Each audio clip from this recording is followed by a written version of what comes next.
A CNN produziu uma ficção na semana passada. Uma ficção.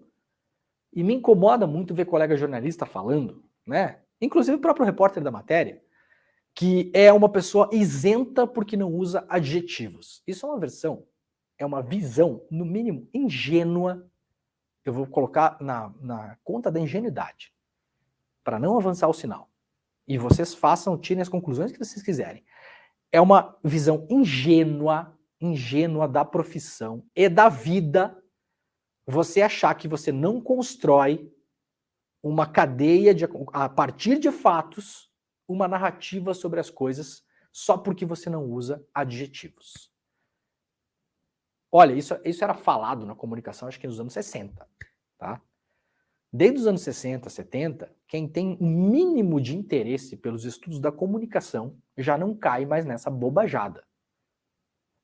O meio é a mensagem, Marshall McLuhan, enfim, não vou nem discorrer aqui sobre isso porque não é aula de jornalismo aqui, né? Agora, você dizer que é isento, primeiro ninguém é isento. Eu não sou isento, o ICL não é isento, o Pedro Falcão não é isento, o repórter da CNN não é isento, a CNN não é isenta. Ninguém é isento, não existe isenção. A notícia, ela é uma escolha. A notícia não é um acontecimento natural. Entenderam? Não é um acontecimento natural. Um acontecimento e uma notícia são coisas diferentes. Se a CNN não decide transformar o G. Dias num personagem principal, colocando ele como um suspeito de estar colaborando com os golpistas, porque foi nesse palco que ele foi colocado. E quando a gente olha as imagens, não é nada disso que parece. Pode ser que seja? Pode, mas não está dado e a CNN não tem informações para colocar as coisas como colocou naquele dia. Isso é fato. O general Dias foi colocado num palco como personagem principal e pintado como um colaboracionista de golpistas. Esse foi o enquadramento que o jornalismo da CNN deu para o fato. Os fatos não falam por si. Os fatos precisam ser contextualizados. O fato não é um acontecimento da natureza que sai por aí caminhando, que tem duas perninhas, e que daí você pode conversar com o fato. Não é assim que funciona.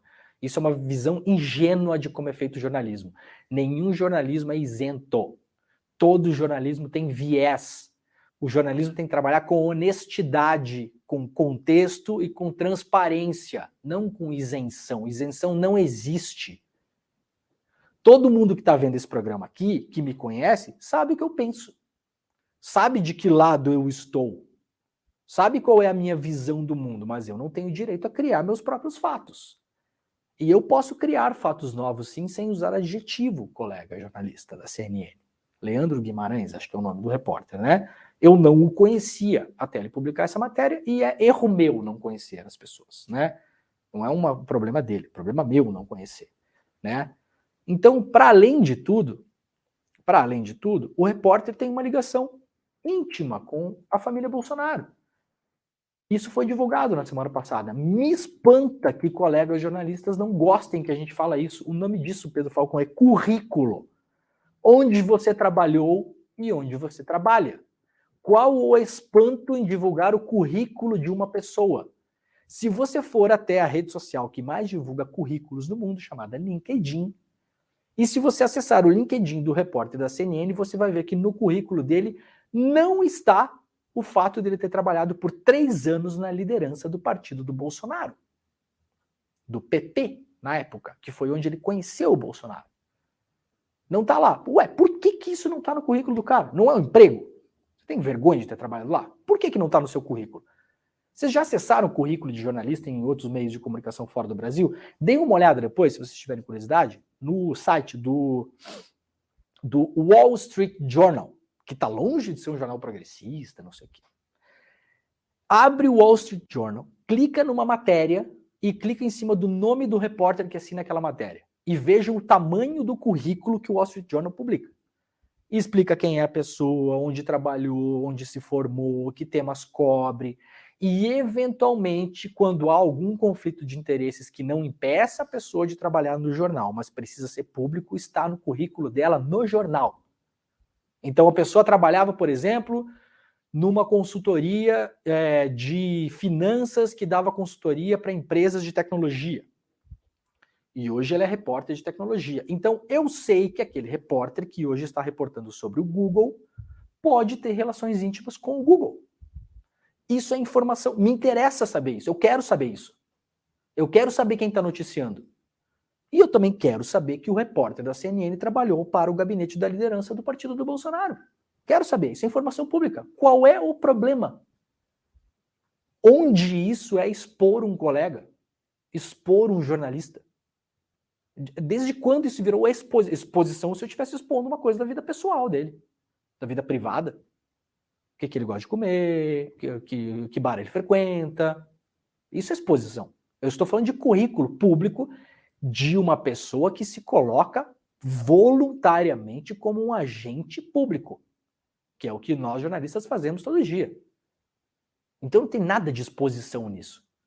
A gente tem direito de saber que talvez o único jornalista no Brasil, repórter, a não ser agredido verbalmente pelo Bolsonaro, tenha sido esse da CNN. Por quê? Porque eles têm um relacionamento próximo. Isso influencia no trabalho do jornalista durante o seu dia a dia como jornalista? É claro que influencia, é evidente que influencia. Não existe separação entre uma coisa e outra. Você não chega na redação de jornal e você deixa de ser quem você é. Deixa de ter os seus afetos, as suas preferências, os seus contatos.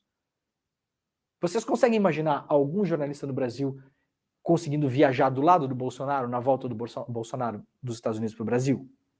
Embarcando com o Bolsonaro? O Bolsonaro falando para a alfândega, esse aqui está com a gente. Não. É algum crime o jornalista ser amigo do Bolsonaro? Não. Não tem crime nenhum. A gente pode saber disso? Pode, deve. Qual o problema da gente saber disso? A gente tem que saber de onde as coisas vieram. Por quê? Porque a notícia foi dada de um jeito completamente torto.